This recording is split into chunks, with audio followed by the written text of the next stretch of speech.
Ready na ba kayo sa isang engrandeng biyahe? Ready na ba kayo sa makapanindig balahibong mga hamon? Ready na ba kayong tuklasin ang iba't ibang kultura? Ihanda niyo inyong mga sarili para sa pinakamalaking adventure. Dahil ngayong gabi, Pinoy Meets World! Tara na, naghihintay na mundo! Tara Pinoy! Kung saan makakarating kong makibahagit, sabay natin tuklasin. Iba't ibang ganda, iba't ibang talino, napakaganda ng mundo. Kilalanin natin Pilipino.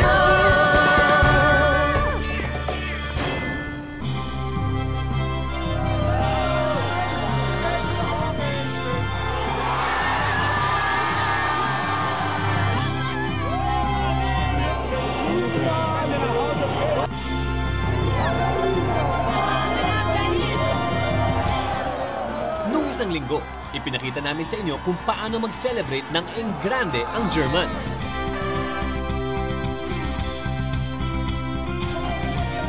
Sa tagal namin sa Germany, non-stop pa rin ang street party. Kaya kami ni Paolo, enjoy to the max pa rin.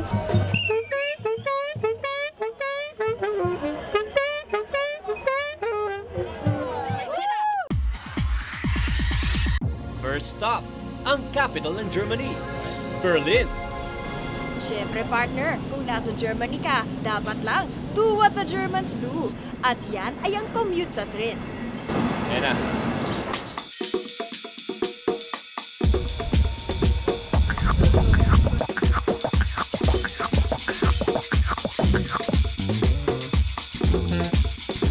Pagkamat mukhang komplikado ang train system ng Germany, merong actually logic behind it. Meron siyang sistema at konektado ang bawat syudad sa bawat isa. Kaya sa ilang sandali lamang, nandun na kami. 20, 30 minutes. Ayan. At syempre, na-enjoy natin ang kapaligiran ng Berlin. Hindi madaling maglibot sa Berlin. Kadalasan, may ipit ka ng traffic. Kaya ang payo, sumakay sa U-Bahn o underground train o S-Bahn na mas mabagal ng konti. Yun nga lang, nakakalito dahil papalit-palit ng istasyon. Pero gamit mo naman ang isang ticket na good for one whole day kahit saan ka pumunta.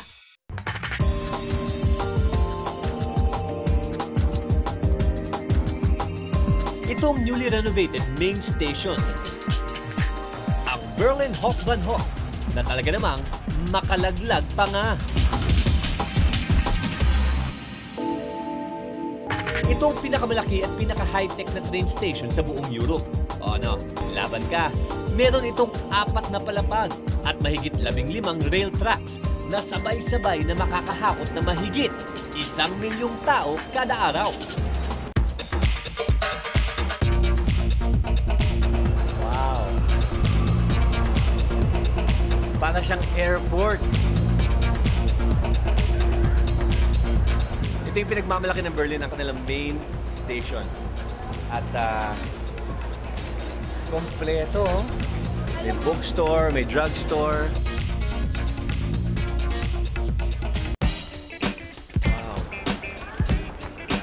Dito din titipon-tipon yung mga backpackers, yung mga bumabiyahe across Europe. Makasaysayan ang istasyong ito dahil ito ang naging koneksyon ng Communist East at West Berlin. Nahinto at nasira ng gyera. Ngayon, bagong bihis na ito.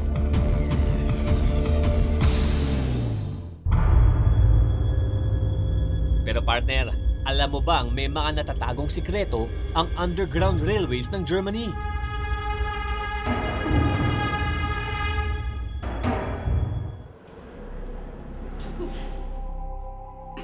Narinig ko na yata yan, Pao. Ito ba yung sinasabi nilang Berliner Unterwelten sa mga Jessenbrunnen Station kung saan nung World War II naging shelter ito ng Germans?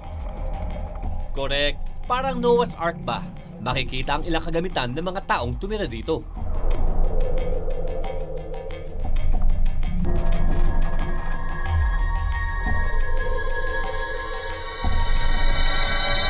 At mga proteksyong maaari nilang gamitin oras na magkaroon ng nuclear air raid attack.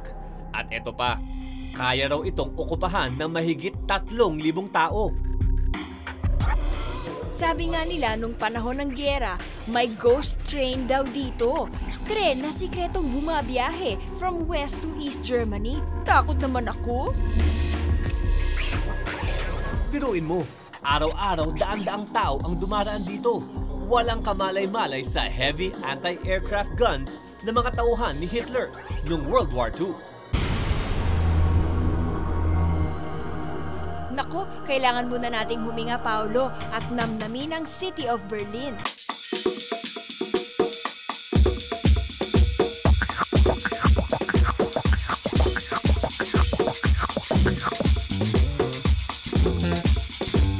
Dahil ang Berlin City ay nasa kalagitnaan mismo ng Germany, malayo ito sa mga beaches, kaya naman gumawa sila ng paraan. Tawag dyan ay beach by the river. Pwede mag-relax, pwede kumain, pwede mag-sunbathing. Wala nga lang buhangin.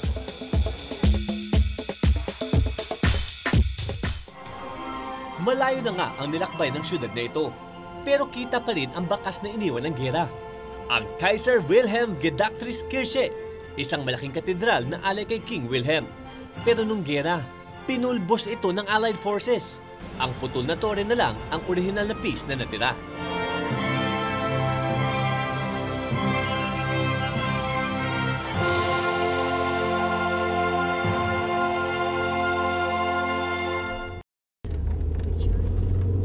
Si Yana, isang documentarist, di man naabutan ng gyera, nasaksihan naman ang buhay ng East Germany nung ito'y komunista pa.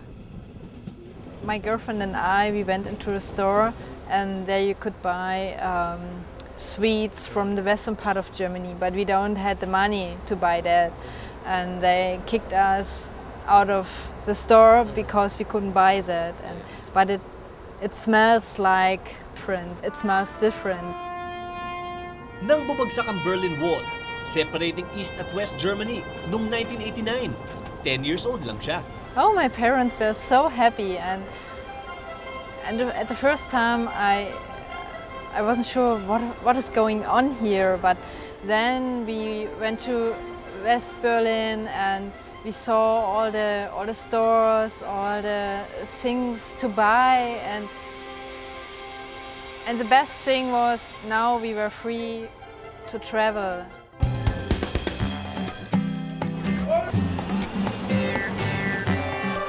Habang may buhay, may pag-asa. Kaya tuloy-tuloy ang pagdiriwang.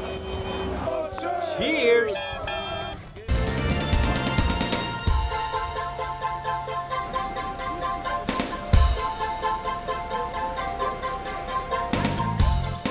Tuloy-tuloy pa rin ang pagbiyahe at pagtuklas sa natatanging ganda ng arkitektura, pamumuhay at kultura ng Germany. Mula Berlin, pinuntahan namin ang state ng Saxony, kung saan makikita ang city ng Dresden.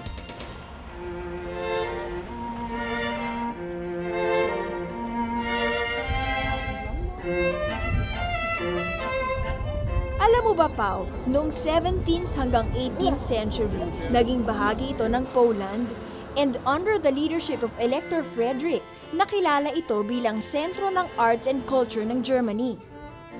Tingnan mo naman ang buong paligid na ito. Pinagbuhusan ng atensyon ng mga arkitekto ang bawat kurba ng mga gusali. Pero nasubok ang tibay nito nang dumaan sila sa gyera noong World War II dahil bahagi ito ng Eastern Communist side. Pinulbos ito ng mga alyansa ng Kano, Pranses at Britanya. Buti na lang, matibay ito. Pero hindi nakaligtas ang simbahang ito. Ang Frauenkirche, isang Protestant church na itinayo noong 1726. Nasunog ito at bumigay matapos tamaan ng bomba noong 1945. Dahil na rin sa donasyon ng iba't ibang tao mula sa iba't ibang bahagi ng mundo, muli itong napatayo noong 1993. At eto na siya ngayon, Pao, mapapanganga ka sa ganda. Well, the black and white stones are old and new stones. When they first cleared the rubble, they looked which stones they could actually use for rebuilding, and those are the black stones that you can see now. The white stones are new.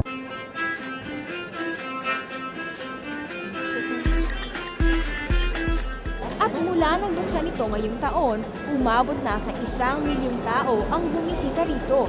At 1 milyon at isa ako. It's very important for our church to stand for peace, to call for peace, to show that reconciliation can actually work.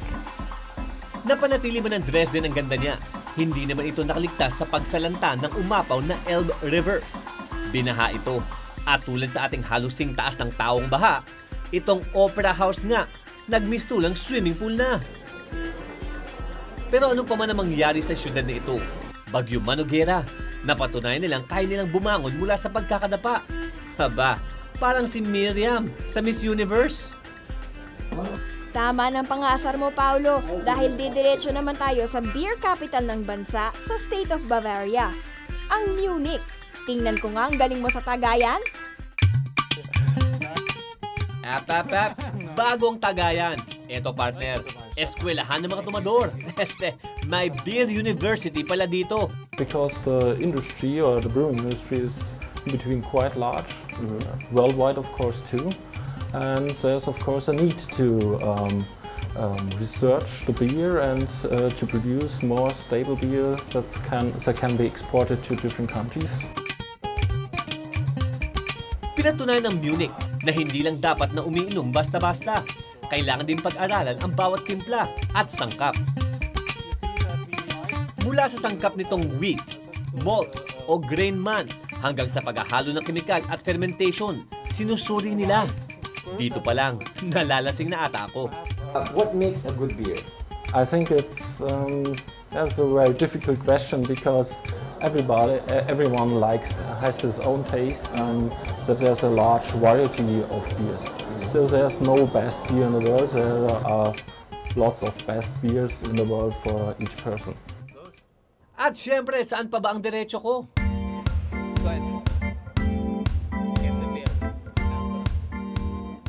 Alam niyo ba ng average German ay nakakaubos na mahigit 121 liters of beer kada taon? At syempre, hindi kumpleto ang ating Germany trip kapag hindi tayo bumisita sa isang beer garden.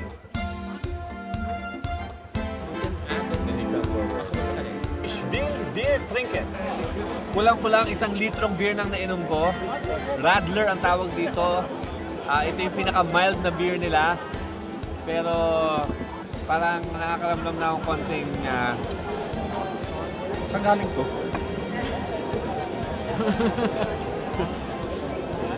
Masaya dito, masaya.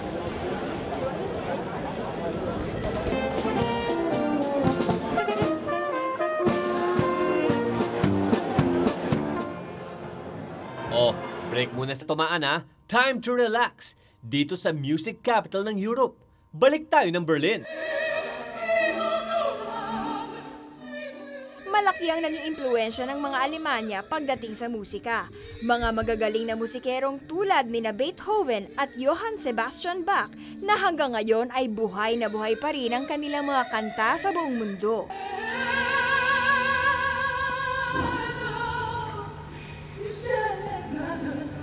Ba? Pero hindi lang sa classical music sila kilalang kilala. Dahil dito sa Berlin, nagsimula ang nakakaindak na techno music.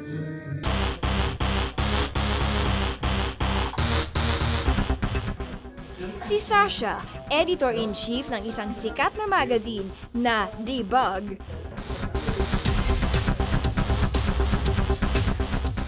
Pero sa gabi, DJ ng isang techno bar. Electronic music was a big part of German music for half a century. Beginning of the 90s, electronic music, especially techno, was one of the most successful commercial music in Germany. Mabilis na kumalat ang techno sa iba't ibang parte ng mundo. Pero ayon kay Sasha, depende sa experience ng techno DJ kung paano niya i-express ang musikang ito. Music that's different from other kinds of music because you dance to it. They don't care about the DJ or about anything else. It's just people enjoying themselves. It's not being played on like official radio, but it's being played on thousands of internet stations and stuff like that. So the thing is, if you're talking about electronic music, you're talking about a huge variety of scenes. You can make electronic music out of everything. Like you can take every noise that comes along, sample it, put it into the machines, like tweak it somehow, and make music out of it. That's what makes it very, very open. That's what makes it very spontaneous in a way too. Universal daw kasi ang techno. Kung meron kang 10 to 15 na electronic mixture of music, kayang-kaya mong gumawa ng sarili mong techno. Matipid pa. It'll probably be more diverse, even more diverse in the future, even though it is really diverse now. Usapang musika baka mo? Bibirit naman si Vanessa S. Isang half Filipino at half German na sikat na singer at artista sa Berlin. Aba, ala Jasmine Trias pala ito, Paulo. At may pangtapat na tayo sa Pussycat Dolls. Some kinda. At alam mo bang, nakagawa na siya ng 3 album?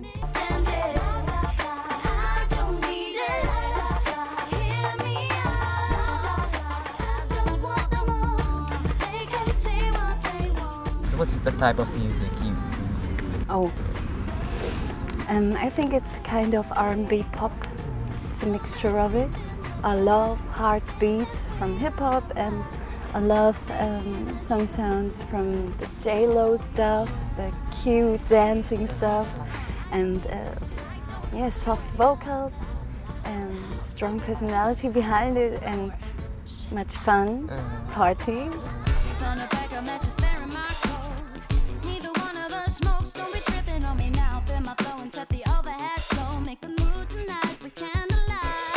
We start with the karaoke machine, and my mother sang all the Philippine songs, and I try to sing the Philippine songs, but I don't understand any words. I love the sound of the languages, and I don't know how do you to still say. remember that Filipino song that you sang? Yes, it's from Narisa, and it's I think it's not the real video of the karaoke machine, but it was Hanggang Kailan. Do you still remember the Yes. lyrics? Can you sing it for a few stanzas? Hanggang kailan hahanapin, hanggang kailan hintayin na muling ka makapiling. Ikaw nang ibigin, ako'y naghanap pa, ikaw lamang pala, sinta. You hold my soul and think you're clever. Put away your ring, don't say sorry. Nako, subukan mo lang pumunta dito sa Pilipinas at pihadong papatok ka. Kailangan mo ba ng manager? Oh, okay ka pa ba, Paulo? Nakakahilong paglilibot na ito. Mula Dresden at Cologne, Munich at balik Berlin. Saan ka man magpunta, hindi ka mauubusan ng gagawin. Ang bawat karanasan ay mahalaga. Higit na binubuksan ang ating isipan sa kulturang naiiba sa atin. Tama, Pao. Hindi na mahalagang pagod at hilo. Basta't natututo tayo sa bawat hakbang natin sa bansang pinapatag ng pagkatalo at pagtagumpay.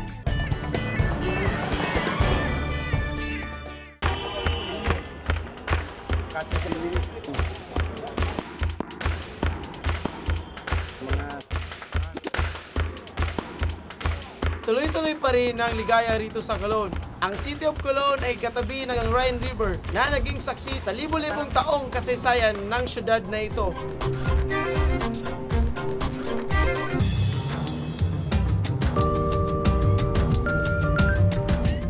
Hanep! Ang kukulay ng mga bahay!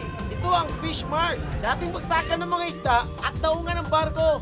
Ang dating mga lumang bahay, ngayon, tambayan na. Hele-helera ang mga kainan, inuman at bars.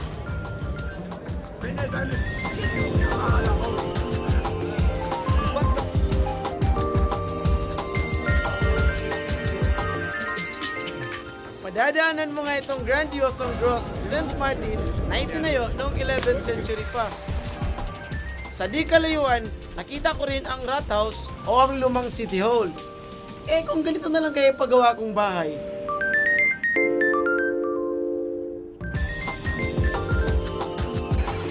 At saan ka pa makakakita ng simbang halos abot langit? Nakakalula! Ito ang pinakakilalang Gothic structure sa Germany, ang Cologne Dome. Naging simbolo raw ito ng pagkakaisa at pag-asa pagkatapos ng World War II sa buong bansa.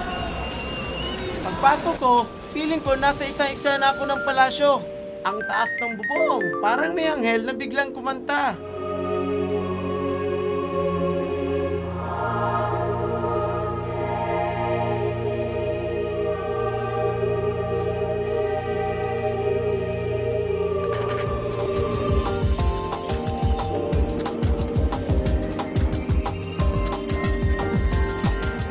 Pwede na po akong pupunta kahit saan. Hataw! Hindi lang pala ako sa Cologne makakaikot, pati rin sa Berlin.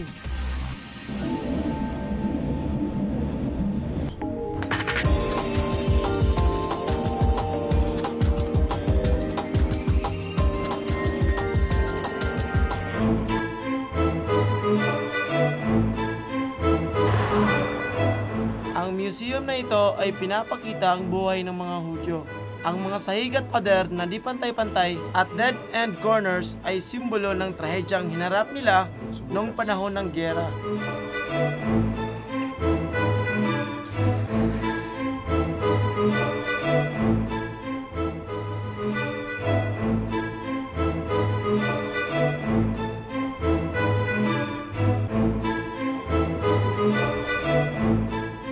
Ito naman ang Garden of Exile. Ang 49 pillars na nakatayo ay nire-represent ang mga bansang napuntahan ng Hudyo kasama na ang Berlin.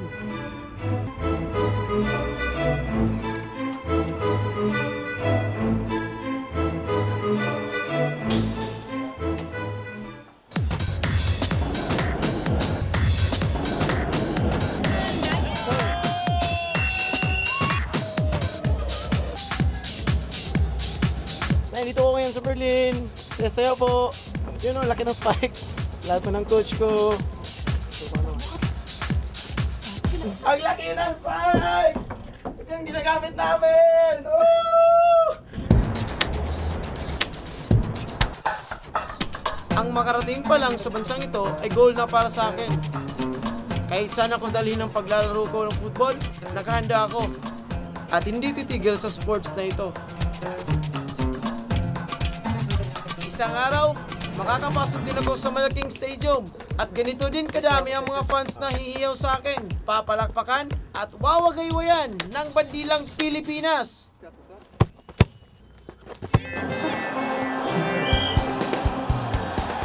Kung may isang bagay man kaming natutunan sa pagpunta namin sa Germany, ito ay ang maramdaman ng pagiging solid nila, ang unity at spirit na magdiwang ng ganitong event sa kanilang bansa. Mula sa mga una nilang nakalaban.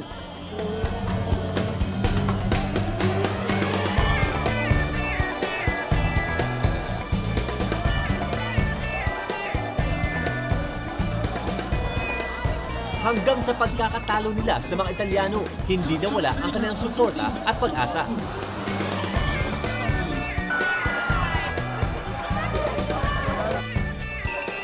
At kahit umabot lang sila ng 3rd place, panalo naman sila sa diwa at kadanasan. Muli nilang ikinarangal ang kanilang bandila, ang kanilang lahi. At sa huli, Prost! Cheers from Germany!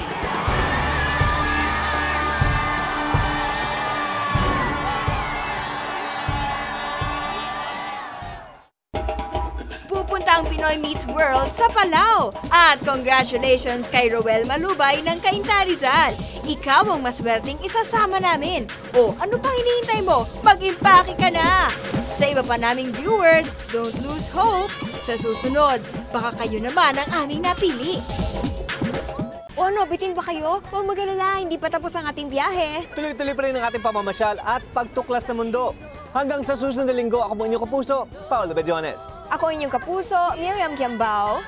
Kilalanin natin ang daigdig dito sa Pinoy Meets World!